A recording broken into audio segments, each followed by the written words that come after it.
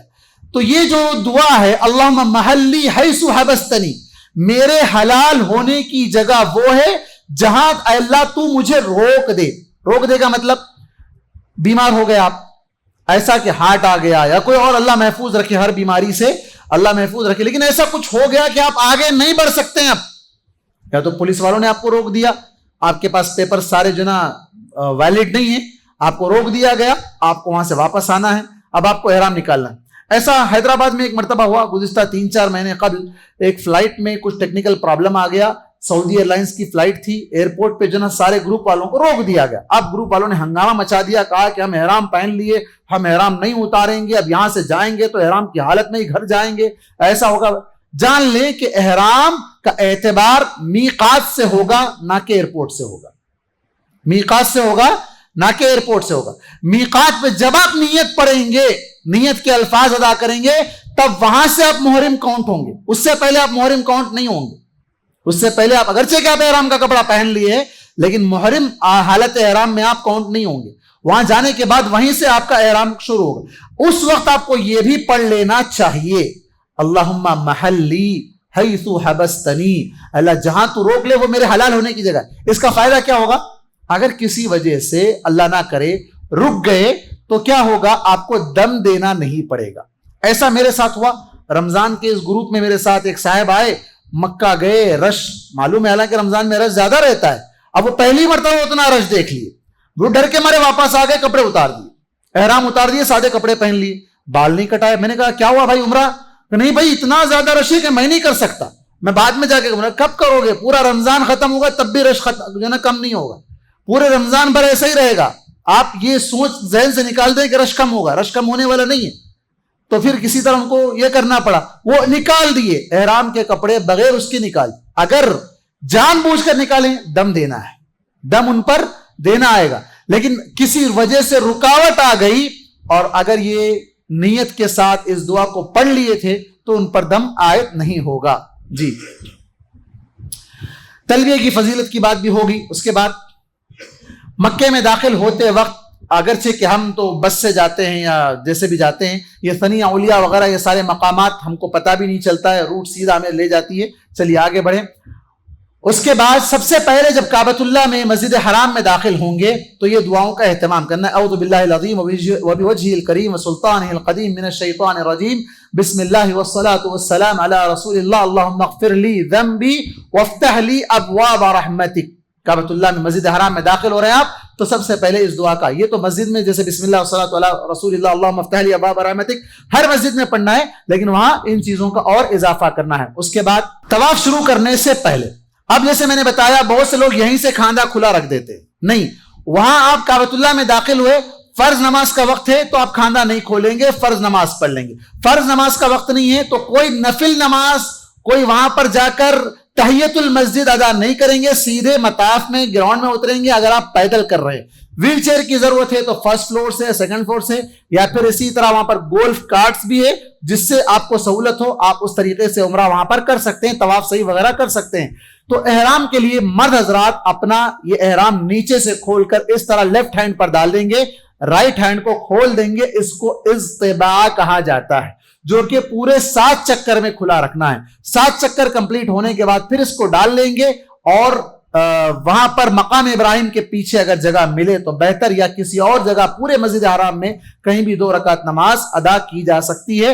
پہلی رکعت میں سورہ فاتحہ کے بعد قل یا ایھا الکافرون, دوسری رکعت میں سورہ فاتحہ کے بعد قل هو اللہ احد پڑھنا چاہیے. نماز کے بعد جتنی لمبی چاہے دعا کریں, زمزم کا پانی پئیں, سر پر ڈالیں, یہ ساری چیزیں مسنون ہیں. اب یہاں ایک اور بدعت لوگ کرتے ہیں, جیسے ہی کعبۃ اللہ کے قریب پہنچے تو نظریں جھکا کر چلتے ہیں. سامنے کوئی ویڈیو بنانے والا ویڈیو بھی بناتا ہے, کعبے پہ پڑی پہلی نظر دیکھتے ہی رونا نہیں آتا ہے, رونے کی ایکٹنگ کرتے ہیں.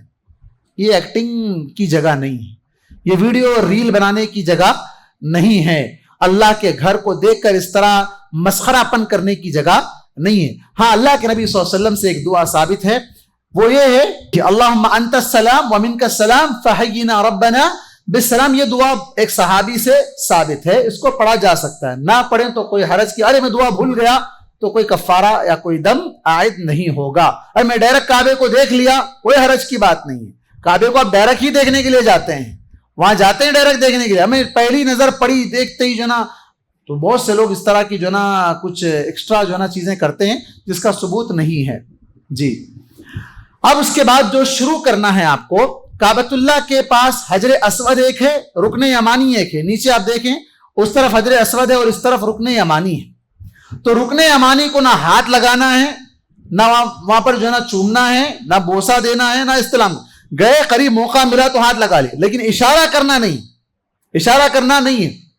حجر اسود کے پاس موقع ملا, اب موقع ملا تو یہ بڑا مسئلہ ہے ہمارے پاس جانے والے, ہم کسی سے کم نہیں ہیں, بہادر ہیں, اپنی طاقت کا مظاہرہ کرنا چاہتے ہیں, لیکن دوسروں کو تکلیف ہوگی, ڈھکیل کر دھکے مار کر جانا یہ گناہ ہے. اب اس مقام پر گناہ معمولی نہیں بلکہ بڑا گناہ ہے, تو اس سے بچنا چاہیے. دور سے اشارہ کر دیے کافی ہے. اشارہ کرنے کے وقت کیا کہنا چاہیے؟ اللہ اکبر کہہ سکتے ہیں یا بسم اللہ اللہ اکبر کہہ سکتے ہیں, لیکن اشارہ کرنے کے بعد ہاتھ کو بوسہ لینا ثابت نہیں. لکڑی کوئی چیز جو جا کر اس حجر اسود کو ٹچ ہو رہی ہے تو اس ٹچ ہوئی چیز کو بوسہ لے سکتے ہیں. ہاتھ تو ٹچ نہیں ہو رہا ہے, ہاتھ صرف دور سے اشارہ کر رہے ہیں, تو اسے بوسہ نہیں لینا چاہیے. پہلا جب ہم طواف شروع کریں گے تو حجر اسود سے شروع ہوگا اور پھر اس کے بعد واپس آ کر حجر اسود پر ہی ہمارا طواف ختم ہوگا. رکن یمانی سے حجر اسود کے اس ڈسٹنس میں ہمیں دعا سکھائی گئی, ربنا آتنا فی الدنیا حسنہ وفی الآخرۃ حسنہ وقنا عذاب النار. اس دعا کو بار بار پڑھتے رہنا چاہیے, اور ہر طواف کی الگ سے کوئی خاص دعا نہیں ہے. سارے طواف میں آپ قرآن پڑھیں, استغفار پڑھیں, اردو میں دعا پڑھیں, انگلش میں کریں, تیلگو میں کریں, جس زبان میں آپ مانگنا چاہیں مانگیں, لیکن ایک بات کا خاص خیال رکھیں, مرد ہو یا عورت, طہارت, وضو سے رہیں, وضو ٹوٹنے نہ پائے. اگر کسی کا وضو ٹوٹ گیا تو پھر اس کا طواف نہیں ہوگا. جہاں وضو ٹوٹا وہاں سے وہ باہر جائے, باہر جانے کی بھی ضرورت نہیں ہے, اندر ہی وضو خانے بنا دیے گئے ہیں, وہاں وضو بنا کر پھر سے جہاں سے طواف چھوڑے تھے وہاں سے وہ کنٹینیو کر سکتے ہیں. وضو کو ٹوٹنے نہ دیں. بات چیت کر سکتے ہیں لیکن ویڈیو کال سے احتراز کریں, ویڈیو کال سے اپنے آپ کو بچا کر رکھیں. عبادت کر رہے ہیں, ویڈیو کال کرنے کے لیے آپ نہیں گئے ہیں. ویڈیو میں دیکھنے والے ٹی وی میں لائیو بھی دیکھ سکتے ہیں, آپ کے ویڈیو سے دیکھنے سے ان کی آنکھوں کو ٹھنڈک نہیں ملے گی. اس کے بعد یہ جب پہلا طواف, دوسرا طواف, 7 طواف. اب اصل تو پہلے کے 3 طواف میں رمل کرنا ہے. رمل کا مطلب ہے تھوڑا مرد حضرات اچک اچک کر تھوڑا تیزی سے چلنے کی کوشش کریں, لیکن یہ امپاسبل ہے. رش اتنا ہوتا ہے کہ خود کا چلنا ہی محال ہوتا ہے. رمل کرنا تو ناممکن ہے, لیکن اگر موقع ملتا ہے تو کرنا چاہیے.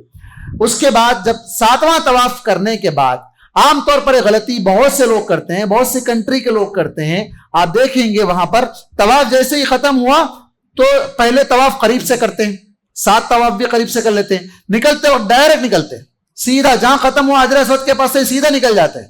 پورے طواف کرنے والوں کو ڈسٹرب ہوتا ہے, رش وہاں پر بڑھ جاتا ہے. تو اس لیے ہونا یہ چاہیے کہ 5ویں 6ویں طواف سے آپ کعبۃ اللہ کے تھوڑا دور دور ہٹتے جائیں. اور ایک بات ذہن میں رہے کہ آپ کا لیفٹ ہینڈ کعبے کی طرف رہے, کعبہ آپ کے لیفٹ سائیڈ میں رہنا ہے, آپ پلٹنا نہیں چاہیے پورے طواف کے دوران. ہاں دھکے میں آگے پیچھے کوئی ہو گیا کوئی حرج کی بات نہیں ہے, لیکن آپ پلٹ کر ٹھہر گئے تو غلط ہے, ایسا نہیں ہونا چاہیے. طواف میں آپ کے لیفٹ سائیڈ میں کعبہ ہونا چاہیے. اور یہ آپ کبھی بھی اس بات کا خیال رکھیں کہ کوئی آپ کو اگر ڈھکیلنے کی کوشش کر رہا ہے, پلٹانے کی کوشش کر, تو اپنے آپ کو سنبھال کر رکھیں کہ آپ کا یہ لیفٹ ہینڈ اس جگہ سے نہ ہٹ جائے. اور طواف کے دوران حتیم میں نماز پڑھنا بھی منع ہے. ویسے تو روک دیا گیا, لیکن اگر اجازت مل جاتی ہے تو دوران طواف اگر آپ حتیم میں جا کر نماز پڑھتے ہیں تو وہ آپ کا طواف خراب ہو جائے گا. کیوں؟ اس لیے کہ طواف 7 چکر آپ کعبے کے باہر سے کرنا ہے, اور حتیم کعبے کا حصہ ہے, کعبے کا حصہ ہے. کعبے کے اندر اگر آپ چلے گئے تو پھر آپ کا طواف نہیں ہوگا. تو آپ کو اگر وہاں جانا ہے تو 7 طواف مکمل کرنے کے بعد جانے کی کوشش کریں. جی یہ دیکھیں, آپ پہلا طواف قریب سے, دوسرا تھوڑا دور سے, تیسرا تھوڑا دور سے, اس طرح بتایا گیا ہے کہ 7ویں طواف میں آپ جب باہر نکلیں, 7واں طواف جب آپ کا ختم ہو تو خود بخود آپ باہر نکل جائیں, ایگزٹ ہو جائیں, کسی کو آپ کی وجہ سے تکلیف نہ ہو. جی اس کے بعد ہے مقام ابراہیم. یہ تو کعبۃ اللہ کے بالکل قریب ہے. اس کے بالکل پیچھے نماز پڑھنا ناممکن ہے آج کل کے حالات کے اعتبار سے. تو پورے مسجد حرام میں کہیں بھی 2 رکعت نماز پڑھ سکتے ہیں. پورے مسجد حرام میں کہیں بھی 2 رکعت نماز پڑھ سکتے ہیں. پہلی رکعت میں قل یا الکافرون، دوسری رکعت میں قل واللہ احد.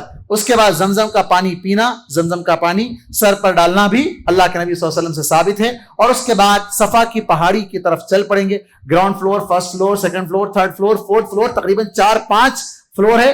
جہاں سے چاہیں آپ کر رہے ہیں. جہاں آپ کو جانے کا موقع ملا، آپ کو صفا کی پہاڑی دیکھنے کا ملا، موقع نہ ملا، کوئی حرج کی بات نہیں ہے. صفا کے مقام پر پہنچ گئے تو آپ کو یہ دعا پڑھنا ہے. ابدؤ بما بدأ اللہ بہ ان الصفا والمروة من شعائر اللہ فمن حج البیت او اعتمر فلا جناح علیہ ان يطوف بہما ومن تطوع خیرا فإن اللہ شاکر علیم. یہ دعائیں ہیں. اور اسی طرح اس کے بعد لا الہ الا اللہ وحدہ لا شریک له له الملک وله الحمد وهو على كل شيء قدیر. لا الہ الا اللہ وحدہ انجز وعدہ ونصر عبدہ وهزم الاحزاب وحدہ. یہ دعائیں آپ وہاں پر خاص طور پر پڑھنے کی کوشش کریں، چونکہ عبادت ہے. صرف دیکھنا گھومنا، بعض لوگ صرف دیکھنے میں رہتے ہیں، کیسا بنایا، یہ کیسا ہے، وہ کیسا ہے، اسی میں اپنا وقت ضائع کر دیتے ہیں. اس کو وقت کو ضائع نہ کریں. اس کے بعد یہ ساری دعائیں جو میں نے ابھی بتایا. گرین زون آتا ہے، ایک گرین لائٹ کا ایریا ہے، وہاں پر مرد حضرات کو تیزی سے دوڑنا ہے. صحیح کرنے کے دوران مرد حضرات کو تیزی سے وہاں دوڑنا ہے. خواتین اپنی نارمل چال ہی میں چلیں گی. اس کے بعد مروہ پر جب پہنچیں گے، ایک بات یاد رکھیں کہ طواف پورا حجر اسود سے شروع ہو کر حجر اسود پر 1 ختم ہوگا، لیکن صحیح صفا سے مروہ پر 1، مروہ سے صفا پر 2. اس طرح صفا سے مروہ 1، مروہ سے صفا 2. تو اس طرح 7ویں صحیح کا چکر ختم کہاں ہوگا؟ مروہ پر ہوگا. گویا کہ 3.5 ہی چکر ہوں گے، جو حقیقت میں 7 کاؤنٹ ہوں گے لیکن ہوں گے 3.5. تو مروہ پر جا کر آپ کا طواف ختم ہوگا. مرد حضرات وہاں پر مروہ پہ بھی اسی طرح دعائیں پڑھنا ہے جو صفا پر پڑھنی ہے. مرد حضرات وہاں پر ہی بال کاٹتے ہیں، اگرچہ کہ وہاں نہیں ہونا چاہیے. باہر نکلنے کے بعد آج کل گورنمنٹ کی طرف سے بھی کچھ باربر شاپس لگائے گئے ہیں، یا ہوٹل کے قریب آ کر بھی آپ کر سکتے ہیں، جہاں چاہے کر سکتے ہیں.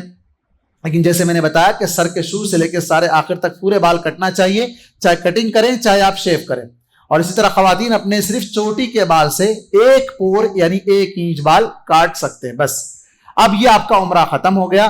اب آپ 8 ذی الحجہ تک وہاں رہ کر نفل طواف کریں یا نمازیں پڑھیں، روزہ رکھیں، آپ جو کرنا ہے، آپ صدقہ خیرات کریں، آپ کرتے رہیں. اس کے بعد 8 تاریخ کو ہوٹل سے احرام باندھ کے مینا جائیں گے. مینا جا کر ہر نماز اپنے وقت پر آگے بڑھیں. حج تمتع. اس کے بعد یہ آپ کو ہوٹل میں نیت کرنا ہے. کیا نیت کرنا ہے؟ اب نکلنے کے دور میں، نکلنے کی جلدی میں، بس میں بیٹھنے کی اس میں بھول جاتے ہیں، اکثر لوگ بھول جاتے ہیں، نیت کرنا ہی بھول جاتے ہیں. حج کے لیے جا رہے ہیں، حج کی نیت بھول گئے. وہاں نیت کرنا ہے اللہم لبیک حجن.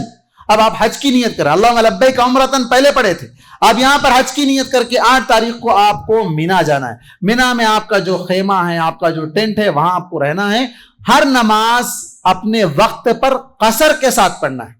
مطلب ظہر کی نماز ہے تو 2 رکعت، عصر کی نماز 2 رکعت، مغرب کی نماز 3 رکعت، عشاء کی نماز 2 رکعت. عموماً عام طور پر حج کمیٹی والے ہو یا پرائیویٹ ٹریولز والے ہو، آج کل 7 تاریخ کی رات میں لے کے چلے جا رہے ہیں، یا 8 تاریخ کے دن بعض لوگ لے جا رہے ہیں، بعض لوگ نہیں لے جا کے سیدھا ڈائریکٹ عرفات لے کے چلے جا رہے ہیں. تو یہ ان کے اپنے اپنے سہولت کے اعتبار سے وہ لوگ کر رہے ہیں. اب ایک اور مسئلہ ہے کہ مینا میں کیٹیگری زون ہے. بعض ایسے علاقے ہیں جو مینا کے باہر چلے گئے ہیں. اب علماء نے اس میں گنجائش یہ پیدا کی ہے، چونکہ ضرورت کے تحت اتنے لوگوں کو جہاں وہاں رہنا ہے ممکن نہیں ہے، تب وہ مینا کے باہر بھی ہوں تو کوئی حرج کی بات نہیں، انہیں مینا میں شمار کیا جانے لگا ہے. اگرچہ کہ اگلے 5-10 سال میں ایک نئی کوشش شروع ہوئی ہے، وہاں بلڈنگز بنائے جا رہے ہیں، ٹینٹ کا پورا صفایا کر کے پورے بلڈنگز بنا دیے جائے تاکہ زیادہ سے زیادہ لوگوں کو وہاں رہنے کا موقع مل سکے. 2-2 3-3 فلور کے بلڈنگز وہاں پر بننے لگے ہیں. وہ ایک کیٹیگری والوں کو بھی پرووائڈ کیے جا رہے ہیں جو بالکل جمرات کے قریب میں شروع ہوا ہے، پروجیکٹ ابھی شروع ہو چکا ہے. تو یہ تو ہو گیا آپ کا مینا. اس کے بعد 8 تاریخ کی رات بھی وہاں رکیں گے. صبح فجر پڑھنے کے بعد افضل ہے کہ آپ زوال کے بعد 9 تاریخ کے دن آپ عرفات کے لیے جائیں، لیکن آپ کی بس والوں نے آپ کو کہا ہے کہ آپ کو پہلے نکلنا ہے، آپ نکل جائیں. وہاں عرفات پہنچیں گے، وہاں جا کر آپ ظہر اور عصر کو ظہر کے وقت میں 2 نمازیں ایک ساتھ جمع کر کے قصر کے ساتھ پڑھیں گے 2 رکعت۔ اب یہ بڑا مسئلہ ہمارے جو نا احناف کا ہے، یہ لوگ مانتے ہی نہیں ہم سفر میں نہیں ہیں، ہم یہ سفر نہیں ہے۔ حضرت ابن عباس رضی اللہ عنہما کی روایت ہے کہ وہ مکے میں ہی رہتے تھے، مکے ہی میں رہتے تھے۔ اللہ کے نبی صلی اللہ علیہ وسلم نے مکے کا کوئی بندہ بھی اگر حج کر رہا ہے تو عرفات میں یا مینا میں وہ قصر ہی کرے گا، وہ پوری نماز نہیں پڑھے گا۔ یہ حج کے طریقوں میں سے ایک طریقہ ہے، خذوا عنی مناسککم، مجھ سے حج کا طریقہ سیکھو آپ نے کہا۔ اللہ کے نبی نے ایسا ہی کیا۔ کوئی یہ کہے کہ نہیں ہم تو مسافر نہیں رہے، اتنے دن ہو گئے آ کے، اب ہم جو پوری نماز پڑھیں گے اور وقت پہ پڑھیں گے، نہیں، اللہ کے نبی نے عرفات میں ظہر اور عصر کو جمع کر کے 2 رکعت نماز پڑھی ہے، 1 اذان 2 اقامت کے ساتھ 2 نمازیں وہاں ادا ہوگی۔ اور عرفات کا میدان بڑی عظیم ترین جگہ ہے، بڑی عظیم ترین جگہ ہے۔ اصل حج وہی ہے، جس کو وہاں جانے کا موقع نہیں ملا اس کا حج نہیں ہوا۔ الحج عرفہ، اللہ کے نبی صلی اللہ علیہ وسلم نے کہا حج اصل عرفہ ہی ہے۔ آگے بڑھائیں، حج اصل عرفہ ہی، مینا کے بارے میں ہو گئی بات۔ عرفہ میں پہنچے آپ تو وہاں پر پڑھنا ہے آپ کو لا الہ الا اللہ وحدہ لا شریک لہ لہ الملک ولہ الحمد وہو علی کل شیء قدیر۔ اللہ کے نبی صلی اللہ علیہ وسلم نے کہا یہ دعا جو میں اور مجھ سے پہلے کے تمام نبیوں نے پڑھی ہے، تمام نبیوں نے، اور اللہ تعالیٰ فرشتوں کے سامنے اظہار کرتا ہے کہ دیکھو یہ میرے بندے یہاں آئے ہیں، پراگندہ بال لے کے آئے ہیں، سب کو دیکھو آپ ایک ہی کپڑے میں، ایک ہی لباس میں، سفید کپڑا ہے، جسم پہ کوئی اور چیز نہیں ہے، غریب امیر گورا کالا، الگ الگ لینگویج کے والے سارے لوگ ایک ہی جیسے ہیں، سب لا الہ الا اللہ وحدہ، اللہ تیرا کوئی معبود نہیں، تیرے علاوہ کوئی معبود نہیں، تو اکیلا ہے، تیرا کوئی شریک نہیں، تو قابل تعریف ہے، تیرے لیے بادشاہت ہے، تو ہر چیز پر قادر ہے۔ یہ دعا بڑی عظیم ترین دعا ہے۔ اللہ تعالیٰ وہاں جمع ہونے والے سب حاجیوں کو، فرشتوں کو گواہ بنا کر بخش دیتا ہے کہ تم گواہ رہنا، میں نے ان کو بخش دیا۔ اللہ تعالیٰ آپ کو اور تمام لوگوں کو جنہوں نے حج نہیں کیا انہیں وہ سعادت نصیب کرے۔ اللہ تعالیٰ ان سب کو وہاں اس دن بخشش کا پروانہ، جہنم سے نجات کا پروانہ مل جائے۔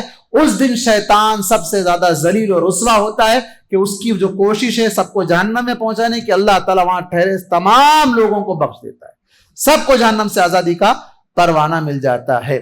جی، وہاں میدان عرفات میں یہ ہے جبل الرحمہ، یہاں جانا ضروری نہیں ہے۔ اللہ کے نبی صلی اللہ علیہ وسلم نے کہا عرفات پورے کا پورا جہاں بھی آپ ٹھہرے وہ عرفات، وہاں جا کے ہی دعا کرنا، وہاں ٹھہر کر ہی دعا کرنا یہ نہیں ہے۔ اللہ کے نبی صلی اللہ علیہ وسلم گئے تھے لیکن آپ صلی اللہ علیہ وسلم نے کہا پورا عرفات وقوف عرفہ ہے، کہیں بھی آپ ٹھہر سکتے ہیں، کہیں بھی آپ رک سکتے ہیں، اپنے خیمے میں رہیں۔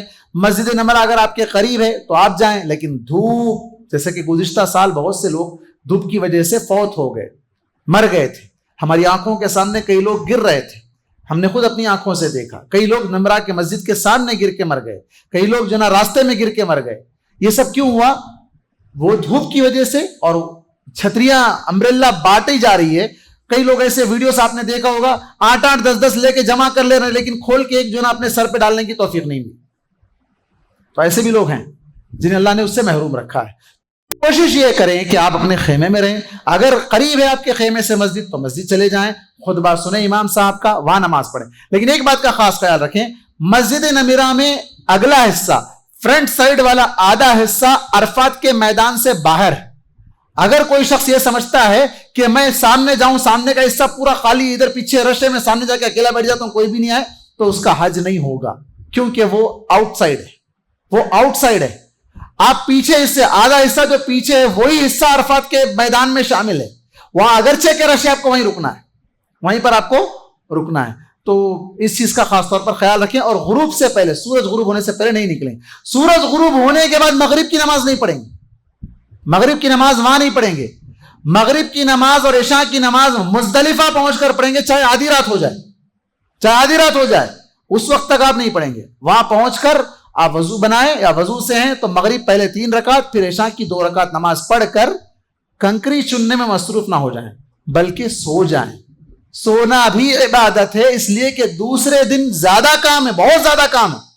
دوسرے دن 10 تاریخ کے دن اصل حج ہے، اصل حج 10 تاریخ کے دن ہے، بہت زیادہ کام اس دن کرنے کے ہیں، تو اس کے لیے آپ کو رات میں سونا ہے۔ ہاں، اگر خواتین ہیں، بوڑھے لوگ ہیں ساتھ میں، ان کو لے کر آپ پہلے نکل جانا چاہتے ہیں تو اللہ کے نبی صلی اللہ علیہ وسلم نے اس کی اجازت دی، آپ پہلے سیدھا مینا پہنچ جائیں۔ اگر خیمہ جانا چاہتے ہیں تو خیمہ چلے جائیں، صبح میں سورج نکلنے کے بعد تشریق کے وقت میں اس وقت اجازت دی گئی کہ آپ کنکری مارنے کے لیے جا سکتے ہیں.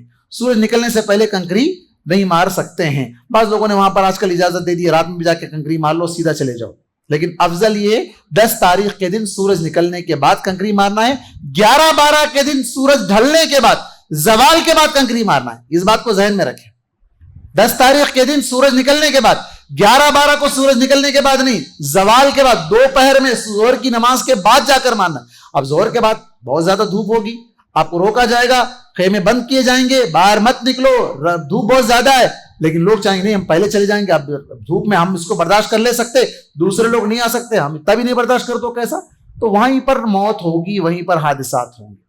جو رولز بتائے جاتے ہیں اس رولز کو فالو کریں, جو روٹس بتائے جاتے ہیں ان روٹس کو فالو کریں, تو یہ مسائل پیش نہیں آئیں گے.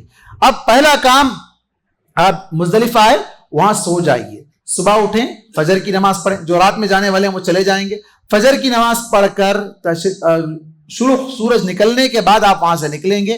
پیدل جا رہے ہیں تو پیدل جانے والے پیدل جائیں گے, ٹرین سے جانے والے میٹرو اگر کسی کو مل رہی ہے تو میٹرو سے جائیں گے.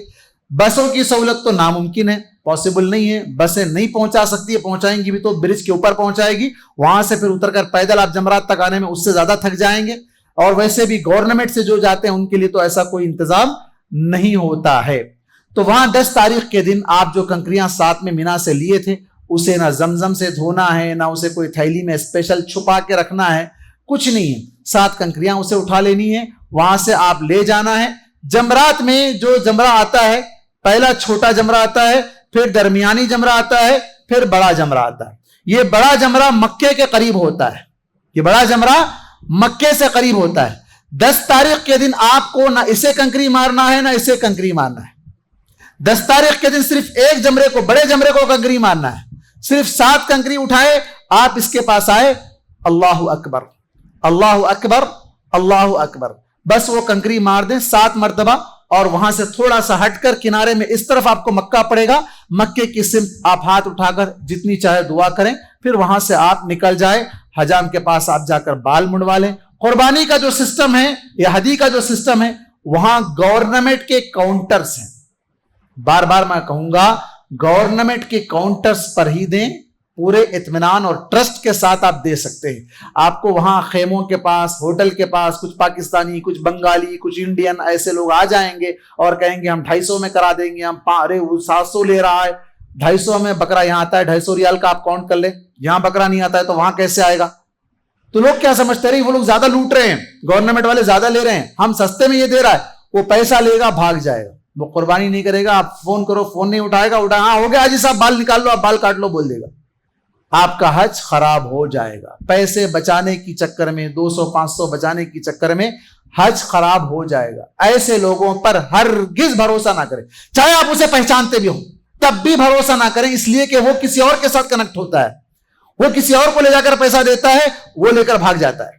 تو اس لیے آپ گورنمنٹ کے کاؤنٹرز پر جائیں, ٹوکن لیں, فون نمبر رہے گا, آپ کا فون نمبر لیں گے, آپ کو میسج بھی آئے گا, آپ کال کر کے پوچھ سکتے ہیں ہوا نہیں ہوا, ہر چیز آپ کے سامنے پوری طرح واضح رہے گی, کوئی چیز اس کے اندر ہڈن نہیں رہے گی. قربانی ہونے کے بعد آپ رہا کام 10 تاریخ کے دن 4 کام کرنے کے ہیں. کنکری مارنا بڑے کو, بال نکالنا مرد حضرات, خواتین چھوٹے کٹ کر لینا, 1 انچ کٹ کر لینا, اور قربانی کرنا اور طواف افاضہ کرنا. یہ 4 کام آگے پیچھے ہو سکتے ہیں, ترتیب سے سیکوینس سے کرنا ضروری نہیں ہے. اللہ کے نبی صلی اللہ علیہ وسلم کے پاس صحابہ آئے اور آ کر کہا اللہ کے نبی میں نے یہ پہلے کر لیا, کہا کوئی حرج نہیں. اللہ کے نبی میں نے یہ کام پہلے کر لیا, کہا کوئی حرج نہیں. تو کوئی بھی کام آگے پیچھے ہو سکتا ہے. کوئی پہلے مکہ چلے گئے, جا کے طواف کر لیے, رش کر میں جا کے میں پہلے سیدھا طواف کر لیتا ہوں, طواف کر لیے, پھر بعد میں آئے کنکری مار لیے, کوئی حرج کی بات نہیں. لیکن ایسا ممکن نہیں ہے, وہاں چونکہ مکے سے واپس آنے کا راستہ بند ہوتا ہے, آپ کو پہلے کنکری مار کر ہی واپس وہاں مکے کو جانا پڑتا ہے. تو اس بات کا خیال رکھیں. طواف افاضہ کرنے کے بعد پوری طرح حلال ہو جاتے ہیں. آپ ویسے تو 2 کام کر کے آپ احرام نکال کر آپ سادے کپڑے پہن لے سکتے ہیں, لیکن طواف افاضہ چاہے 10 تاریخ کو کریں, شروعات اس کی 10 تاریخ سے ہوگی. آپ 11, 12, 13 کبھی بھی آپ کو جو نا سہولت ہے, بیمار ہو گئے اس دن, تھک گئے, بہت زیادہ نہیں کر سکتے اب, تو آپ 11 کے دن کریں, 12 کے دن کریں, 13 کے دن کریں. یا بعض علماء نے تو یہاں تک اجازت دی ہے کہ مکہ چھوڑنے سے پہلے جو طواف وداع ہے, طواف ودا آخری طواف، وہ ودا کرنا ہے، الگ سے کرنا ہے۔ لیکن اگر کوئی شخص نہیں کر سکتا ہے، رک گیا ہے، تو وہ طواف ودا اور طواف افاضہ دونوں کی نیت ایک کر کے ایک ہی طواف میں اسے کمپلیٹ کر سکتا ہے، اور صحیح کرنا ہے۔ تو حج تمتع کرنے والوں کو صحیح بھی کرنا ہے، طواف کریں گے، 2 رکعت نماز پڑھیں گے، اس کے بعد صحیح کریں گے، حج پورا ہو گیا۔ یہ بس یہ حج ہے، اور اس کے بعد مدینہ جانا یا نہیں جانا حج سے اس کا کوئی تعلق نہیں ہے۔ اگر کوئی مدینہ نہیں گیا تو بھی حج ہو جائے گا، پہلے چلے گیا تو بھی حج ہو جائے گا۔ اس کے اندر حج کے ارکان میں، واجبات میں، سنن میں، نوافل میں مدینے کی زیارت شامل نہیں۔ مدینہ گئے تو مدینہ جانے کے بعد مسجد نبوی میں نماز پڑھنا 1000 نماز کا ثواب ہے۔ قبر کی زیارت کی نیت کر کے جانا بدعت ہے، اللہ کے نبی صلی اللہ علیہ وسلم نے اسے روکا ہے۔ وہاں پہنچنے کے بعد گئے آپ قریب میں، چلو آگے یہاں تک جا کے زیارت کرے اور وہاں ٹھہر کر الصلاۃ والسلام علیک یا رسول اللہ، وہاں آپ سامنے ٹھہر کر ہی پڑھ سکتے ہیں، وہاں سے ہٹ کر آپ نہیں پڑھ سکتے ہیں۔ الصلاۃ والسلام علیک یا رسول اللہ انک قد بلغت الرسالہ وادیت الامانہ ونصحت الامہ وجاہدت فی اللہ حق جہاد، یہ ساری دعائیں ہیں، وہاں ٹھہر کر پڑھ سکتے ہیں۔ سب سے افضل ہے درود شریف، اللہم صلی علی محمد، جو آپ نماز میں پڑھتے ہیں وہ درود شریف پڑھنے کافی ہے۔ ریاض الجنہ میں نماز پڑھنے کا موقع آپ فون میں نسخ کے ذریعے سے بک کر سکتے ہیں۔ اب حج کمیٹی والوں کی طرف سے تو ایسا کوئی انتظام نہیں ہوتا ہے، پرائیویٹ ٹور آپریٹرز پھر بھی وہ اپنی طرف سے کوشش کر کے بکنگ کروا کے دے دیتے ہیں۔ موقع مل گیا اچھی بات ہے، نہیں ملا آپ کا حج قبول ہو جائے گا۔ بعض لوگ یہ سمجھتے ہیں کہ ریاض الجنہ میں نماز نہیں پڑھے تو حج ہی نہیں ہوا، عمرہ ہی نہیں ہوا، یہ غلط بات ہے۔